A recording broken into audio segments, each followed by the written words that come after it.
Shot in the Night. Chapter 1. A Shot in the Night. How good it is to be on holiday with my daughter, thinks Detective Inspector Rush. He is happy to be away from his job in Leeds in the north of England for a few days. His job is very important to him, but he also likes to spend time with his daughter, Sally. A week in Kent on the south-east coast will be enjoyable for both of them. "Drive a little slower, Dad," says Sally. "You aren't driving a police car now. I would like to enjoy the view. It's so beautiful." They are driving along the coast road between Folkestone and Hastings, and there is a beautiful view of the sea. "OK," says her father.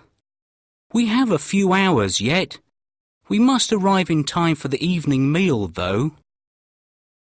They are quiet for a few minutes, and then he speaks again. "I'm so pleased that you have come on holiday with me," he says. "There are not many 24-year-old daughters who want to go on holiday with their fathers." "No," she laughs. "You really are very lucky to have me with you." He laughs as well. "Yes, I know I am. It's so long since we spent some time together. I think that the last time was 2 years ago. Then we went on the Aikido course in Birmingham. I'm sorry that I always seem to be so busy." "Don't worry about it, Dad," she replies. "It makes the time that we do spend together really special." "Thanks," he answers. "I'm really looking forward to this week, especially the open-air classical concert at Leeds Castle. That should be really good." "Yes," she agrees. "The 1812 overture with real cannons and fireworks should be amazing." After a moment, she asks, "Do you know why it's called Leeds Castle? It can't be anything to do with the city of Leeds where we live, can it?" "No," replies her father. "It isn't. I read somewhere that the Saxons called the area Lades. Over the years, it became Leeds." "You're so clever, Dad," says Sally proudly. "Sometimes I think that you know everything." Detective Inspector Rush smiles, but says nothing. Sally looks at her father. He is 47 years old, but he looks younger. His brown hair has some grey at the sides. He's not handsome, she thinks, but he is good-looking. He is also still a fit man. They used to do Aikido together, but now her father practices yoga. 20 minutes later, they drive past St. Mary's Bay, and after a few hundred metres, see a sign at the side of the road. "Little Stone Farm, bed and breakfast," reads Sally. "That's it." D.I. Rush turns left down a narrow lane. He drives slowly, as the road is uneven. After a few minutes, they arrive in the yard of a small farm. There is a house with a thatched roof and a barn stands at the end of the yard. D.I. Rush parks his car at the side of it. They both climb out of the car and stretch. A dog is barking, and as they turn towards the house, the door opens. A man dressed in old jeans and a dirty blue shirt stands in the doorway. He is about 40 years old, small and wiry, with brown hair. As they approach, Sally can see that his eyes are a beautiful blue. "Good afternoon," he says. "Mr. Rush, is it?" He holds out a grubby hand. "I'm Alan Larkin." They shake hands. "And you must be Sally," he says as he turns towards her. She shakes his hand reluctantly because she doesn't like the fact that it is dirty. "Come inside," he says. "Brenda will make you a cup of tea and then you can bring in your cases and unpack." They follow him into the house. "How was your journey here?" he asks. He doesn't wait for an answer but calls, "Brenda, Mr. Rush and his daughter are here." D.I. Rush and Sally walk behind him, down the hall and into the living room. There are 2 large settees, a television, a dining table with 6 chairs, and other pieces of furniture. Sally is surprised to see that the room is clean and tidy. Not like Mr. Larkin, she thinks. Brenda appears from the kitchen. She looks a little older than Mr. Larkin and is also a few inches taller. She is quite large and has a round face with red cheeks. She wipes her hands on a towel before she shakes their hands. "I'm just making the evening meal," she says. "I hope you like meat and potato pie." "Yes, that will be fine, Mrs. Larkin," says D.I. Rush. "Sally used to be a vegetarian, but she started to eat meat again last year." "Please, call me Brenda, Mr. Rush," she says. "Well, I'm sure you'll enjoy my pie, Sally. Everyone does. Now sit down and I'll bring you both a nice cup of tea. You must be ready for a drink after driving all that way." She goes back into the kitchen and Mr. Larkin follows her. "I wish that my mother and father were still together," thinks Sally. D.I. Rush has been in the police for 25 years. 12 years ago, he became a detective inspector, and 2 years later her mother left him because he was never at home. He was always working. Since then, Sally has lived with her mother. "I love them both," she thinks. Sometimes life is so difficult. They sit on the settee and look around at the pictures on the walls. "What do you think so far?" asks the inspector. "Well, it's not the Ritz, but it seems okay," replies Sally. "Mr. Larkin looks a bit grubby, though. I'm glad he's not cooking our evening meal." They both laugh. Just then, Mr. Larkin comes through the kitchen door. Behind him is Mrs. Larkin with a tray in her hands. She places the cups and teapot on the table. "Did you have a good journey here?" she asks as she pours the tea. "Yes, thank you," answers D.I. Rush, as unlike Mr. Larkin, Mrs. Larkin waits for an answer. When they all have a cup of tea, Mr. Larkin asks, "What job do you do, Mr. Rush?" "Please, call me David," replies D.I. Rush. "I work in a bank, the same as Sally," he lies. When he is on holiday, he never tells people that he is a policeman. People always want to talk about police work or complain about the police. "Is this actually a farm, or do you just have the bed and breakfast business?" he asks. "The only animal we have here is a dog," replies Mrs. Larkin. "I run the bed and breakfast. Alan has a large van. He carries things about for people. It brings in a little extra money." "What kind of dog do you have?"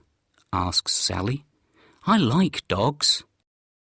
"I don't think you would like Brutus," says Mrs. Larkin. "He's a large Rottweiler, and he's not very friendly. We keep him locked in the backyard when we have visitors." They continue talking until they have finished their tea. Then Mr. Larkin helps D.I. Rush to bring in the suitcases from the car. He takes them up to their rooms. Both rooms are at the front of the house and look out onto the yard. In each room is a single bed, a wardrobe with drawers, and a chair. Each room also has an ensuite bathroom with a shower. "If you want to go for a walk before dinner, the beach is not far from here," says Mr. Larkin. "If you go down the path between the house and the barn, you'll arrive at the sea in 20 minutes. "Thanks," answers D.I. Rush. "It would be nice to go for a walk. My legs are stiff after the journey from Leeds." D.I. Rush unpacks his case and hangs his clothes in the old wooden wardrobe. After a hot shower, he feels refreshed. When he has dressed in blue jeans, a blue short-sleeved shirt and a leather jacket, he knocks on Sally's door. She is still in the shower, however. Just like her mother, he thinks to himself and smiles. She used to take hours to get herself ready to go out. He goes down into the living room to wait for her. He looks up from the newspaper that he is reading when Sally eventually comes down the stairs. She is also wearing blue jeans, but she has on a yellow t-shirt. Her long blonde hair is tied back in a ponytail. "Are you sure that you'll be warm enough?" asks her father. "It may be windy down by the sea." "Of course I'll be warm enough, Dad. You worry too much," she laughs. They leave the house and follow the path between the house and the barn. It goes through fields and a small wood. When they come out of the wood, they can see the sea. "Oh, the English Channel," says Sally. "Can you see France?" "I can see something," replies her father, "but it's probably just a low cloud." They walk on in the evening sunlight to the top of the cliff. Then they stop for a moment to look at the sea and watch the large ships out on the water. "Shall we go down to the beach?" asks Sally, and begins to go down the steep path. D.I. Rush follows her carefully. "Not too fast," he calls. "My legs are older than yours."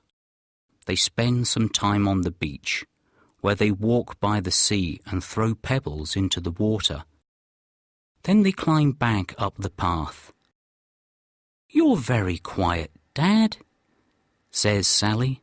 "Is anything the matter?" "Not really," he replies. "I was just thinking that the path from the farm is very easy to follow. It looks as though lots of people use it. I think that's strange when there are only a few guests each week." He bends and picks up a cigarette packet from the ground. "French cigarettes," he says. "Perhaps they have had French guests." "Really, Dad," laughs Sally, "don't you ever stop being a detective? I have a friend who smokes Russian cigarettes, and she's not Russian." They make their way back to the farm, and as they enter the yard, they see that a large, new BMW is parked in front of the barn. As they go into the house, Mrs. Larkin is serving the evening meal.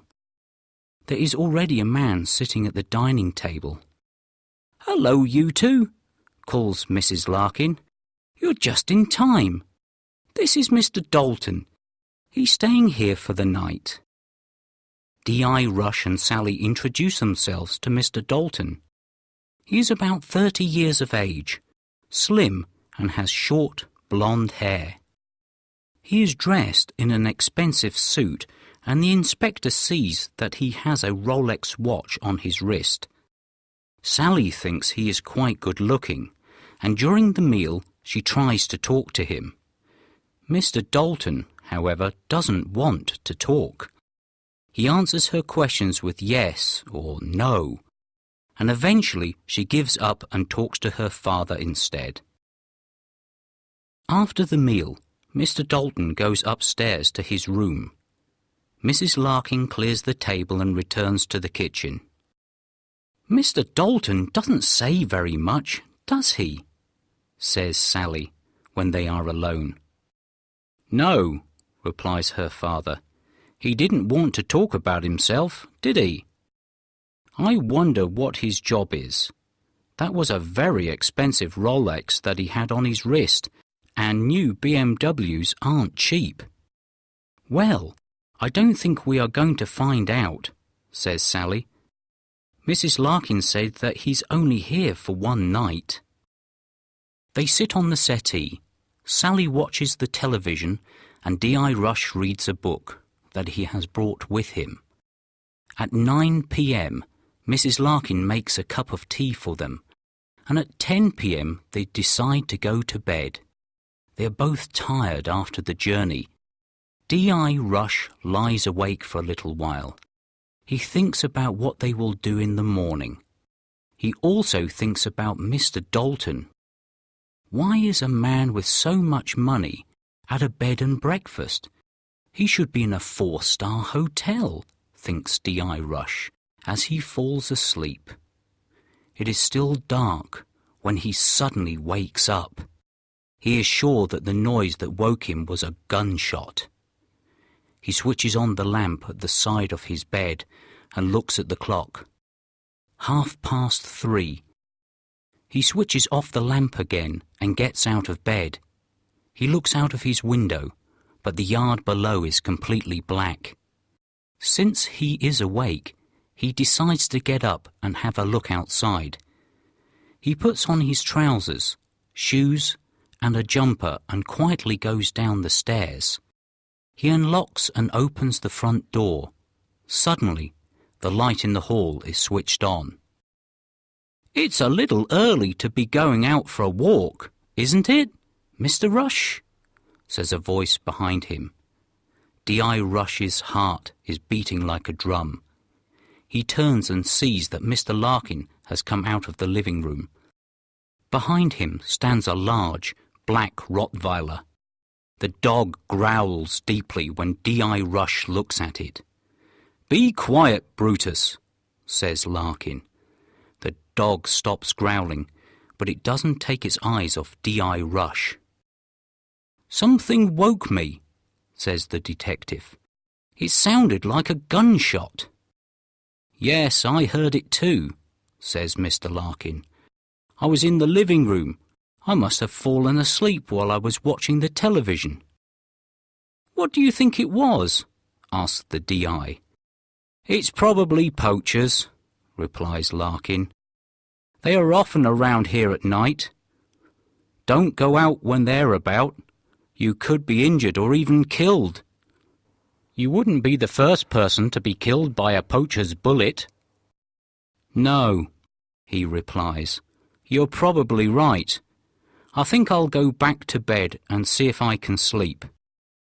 D.I. Rush starts to climb the stairs and then turns to look back. Mr. Larkin has returned to the lounge, but Brutus is standing there watching him with cold, black eyes.